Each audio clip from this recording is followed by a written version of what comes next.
गांधी जी ने ही पाकिस्तान का निर्माण किया था, तो उनका राष्ट्रपिता उनको हम मान सकते हैं, लेकिन अपना भारत का राष्ट्रपिता नहीं मान सकते हैं।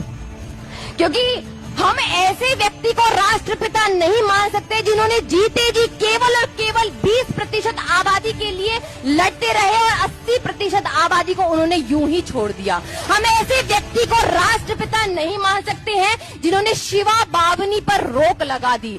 हमारे छत्रपति शिवाजी महाराज की एक कविता थी जिसको शिवा बावनी कहते हैं। शिवा बावनी पर उस व्यक्ति ने इसलिए रोक लगा दी क्योंकि 20% आबादी उसको सुन नहीं पाती थी। हम उस व्यक्ति को राष्ट्रपिता नहीं मान सकते हैं जिन्होंने वंदे मातरम पर केवल इसलिए रोक लगा दी क्योंकि 20% आबादी उसको गा नहीं पाती थी।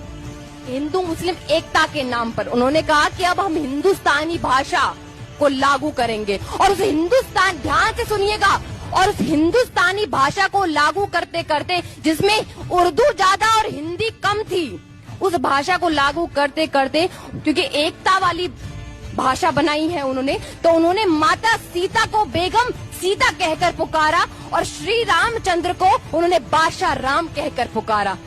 लेकिन महात्मा जी की जीते जी ये हिम्मत नहीं हुई कि वो मिस्टर जिन्ना को श्रीयुत जिन्ना कहकर पुकारे और मौलाना आजाद को पंडित आजाद कहकर पुकारे, क्योंकि